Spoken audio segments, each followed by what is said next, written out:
샬롬, 주님의 이름으로 사랑하고 축복합니다. 찬송가 496장 찬양하겠습니다.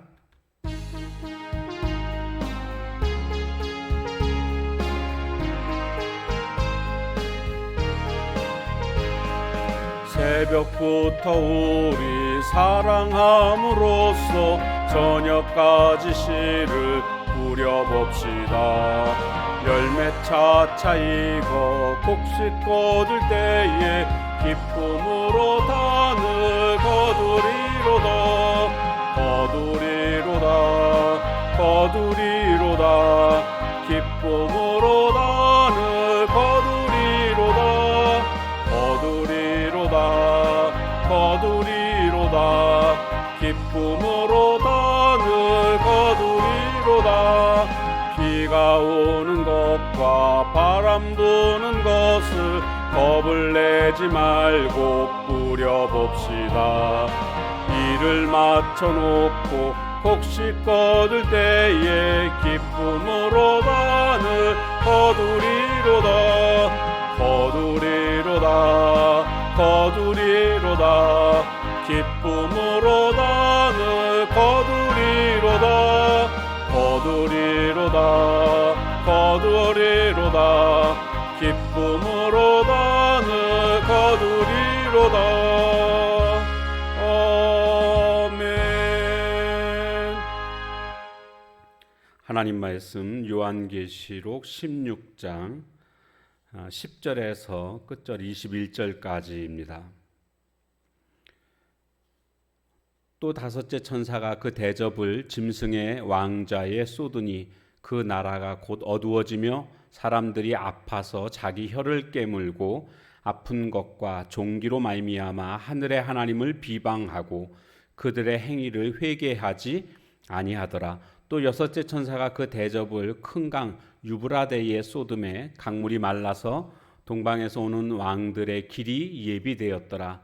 또 내가 보매 개구리 같은 새 더러운 영이 용의 입과 짐승의 입과 거짓 선지자의 입에서 나오니 그들은 귀신의 영이라. 이적을 행하여 온 천하 왕들에게 가서 하나님 곧 전능하신 이의 큰 날에 있을 전쟁을 위하여 그들을 모으더라.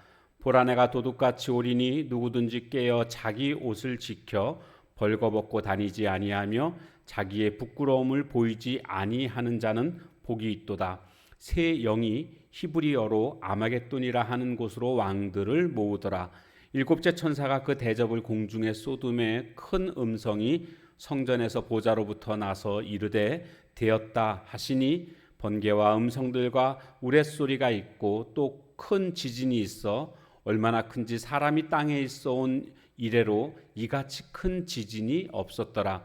큰 성이 세 갈래로 갈라지고 만국의 성들도 무너지니 큰 성 바벨론이 하나님 앞에 기억하신 바 되어 그의 맹렬한 진노의 포도주 잔을 받음에 각 섬도 없어지고 산악도 간데 없더라. 또 무게가 한 달란트나 되는 큰 우박이 하늘로부터 사람들에게 내림에 사람들이 그 우박의 재앙 때문에 하나님을 비방하니 그 재앙이 심히 큼이러라. 아멘.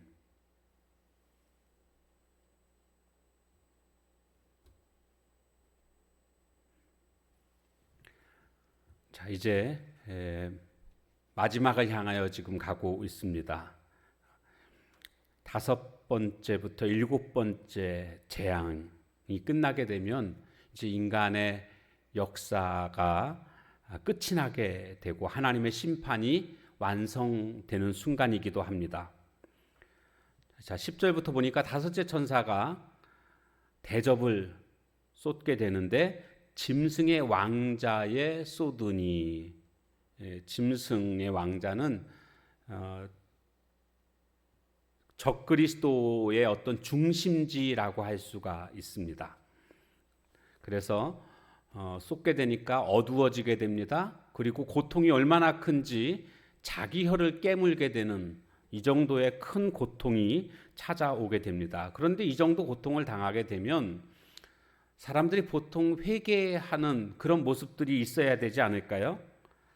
그런데 회개하기보다는 말씀에 보니까 하나님을 비방하고 이렇게 되어 있습니다.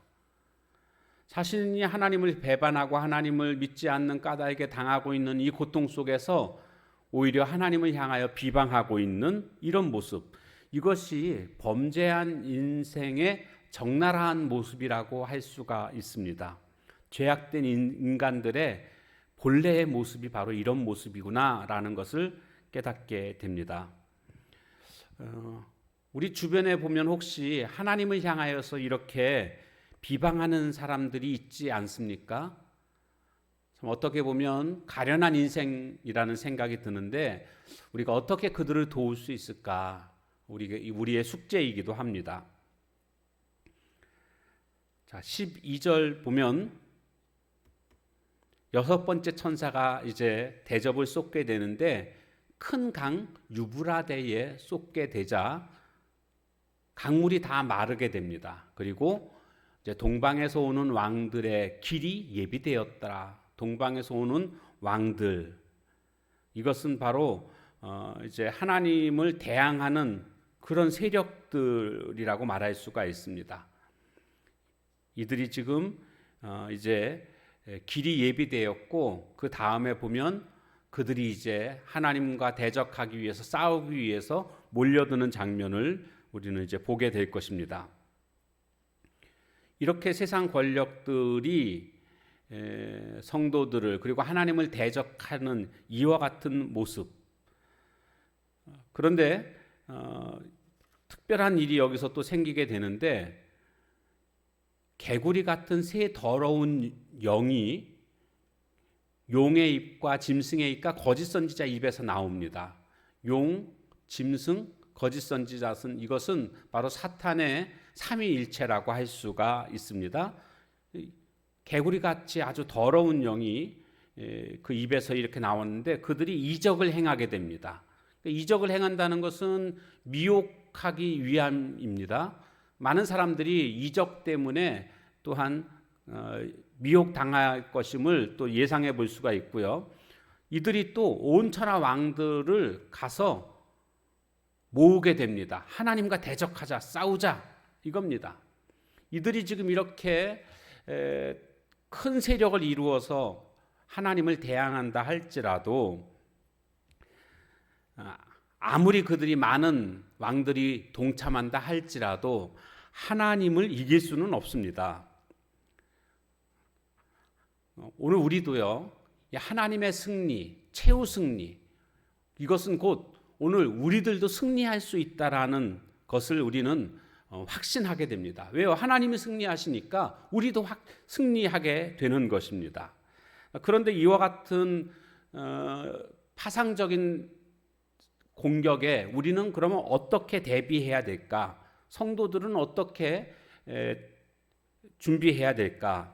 여기 말씀에 보니까 15절부터는 이제 어린 양이신 예수님의 음성입니다. 보라, 내가 도둑같이 오리니 누구든지 깨어 있으라는 겁니다. 자기 옷을 지켜 벌거벗고 다니지 아니하며 자기의 부끄러움을 보이지 아니하는 자는 복이 있도다. 깨어서 부끄러움을 당하지 않도록 하라. 이렇게 말씀해 주고 있습니다. 바로 그런 자가 복이 있다라고 말씀하고 있습니다.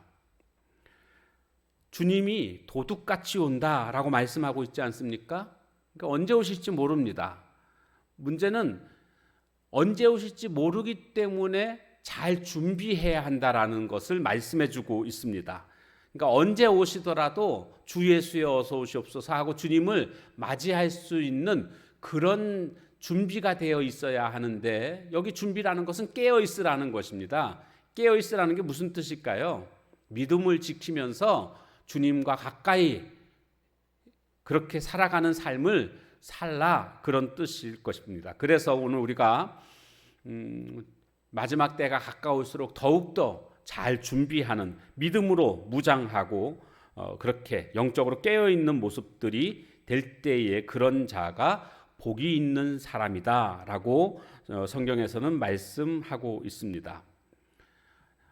나를 영적으로 잠들게 하는 것들이 어떤 것들이 있는지 한번 살펴보십시오. 그리고 우리는 그와 같은 것들을 제거하고 깨어 있는 삶을 살아가야 되겠습니다.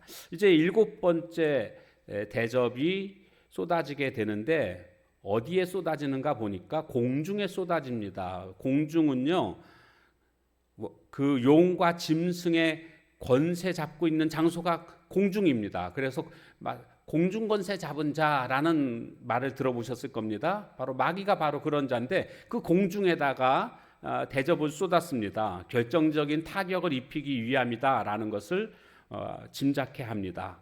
그랬더니 큰 음성이 성전의 보좌로부터 나오게 됩니다. 되었다. 하나님이 말씀하시는 거죠. 되었다. 이 되었다라는 건 뭡니까? 이제 인간의 역사가 끝이 났다. 심판이 다 끝이 났다. 이제 그런 말씀이 되겠습니다. 그러자 어떤 일이 벌어집니까? 큰 성 바벨론이 다 무너지는 모습을 볼 수가 있습니다. 큰 성이 세 갈래로 갈라지고 만국의 성들도 19절에 보니까 다 무너지게 된다라는 겁니다. 그리고 20절에 가보니까 각 섬도 없어지고 산악도 간데 없더라. 그러니까 얼마나 이게 큰 재앙이라는 것을 우리가 그려볼 수가 있습니다. 다 없어집니다. 그냥 섬도 없어지고 산악도 다 없어지고 성들이 다 무너지고 이제 마지막이라는 것을 알 수가 있습니다. 이 하나님의 백성들에게는 하나님이 자비를 베푸시지만 이처럼 하나님을 배반한 자들에게는 무서운 심판이 있음을 말씀해 주고 있습니다. 특별히 여기 큰 성이라는 것이 강조되고 있음을 보게 됩니다. 바벨론, 즉 하나님을 대적하는 세력들. 그런데 그들은 큰 성을 크다는 것을 자랑합니다. 우리의 세력은 이렇게 크다. 만국에 있는 모든 왕들을 다 모으고 그래서 아마겟돈에 모아서 대항하지 않습니까? 그들의 자랑은 큰 것입니다. 오늘 이런 면에서 적용해 본다면 나의 자랑은 무엇입니까? 여러분 큰 거 자랑합니까? 오늘 성도의 자랑은요 거룩함입니다. 새하늘과 새 땅, 요한계시록 21장에 보면 나오는데 거기 또 새 예루살렘을 그 앞에 보면 거룩한 성 새 예루살렘 이렇게 표현하고 있음을 보게 됩니다. 그러니까 하나님의 사람들은 모두가 다 거룩해야 됩니다. 그러기에 오늘 우리의 자랑은 다른 데 있는 것이 아니라 거룩함에 있습니다. 큰 거 자랑하기보다는 비록 작더라도 거룩한 삶을 자랑할 수 있는 순결함을 자랑할 수 있는 오늘 우리들의 삶이 다 되시길 주님의 이름으로 축원합니다. 기도하겠습니다. 하나님 마지막 때에 놀라운 그런 심판이 있음을 이 시간도 보게 되었습니다. 하나님의 백성들에게는 자비롭게 이 모든 것들로부터 보호해 주시지만 하나님을 배반한 자들에게는 무서운 심판이 있음을 우리가 보게 되었습니다. 이 마지막 때에 깨어서 주님을 맞이할 수 있는 저희들 모두가 되게 하옵소서. 믿음을 지키며 어떤 상황 속에서든 더욱더 주님께 가까이 주님과 함께하는 저희들의 삶이 될 때에 참으로 복 있는 삶인 줄로 믿습니다. 때가 갈수록 여러 가지 박해와 핍박은 더욱더 강해지겠지만 그때마다 결국 승리케 하시는 그런 하나님이심을 기억하고 환경 때문에 어려움 때문에 무너지지 않고 결국에는 승리케 하실 하나님을 기대하며 소망 가운데 살아가는 저희들 모두가 되게 하옵소서. 예수님의 이름으로 기도합니다. 아멘. 주신 말씀 붙들고 기도하시고 각자 기도 제목 가지고 기도하는 시간 갖도록 하겠습니다.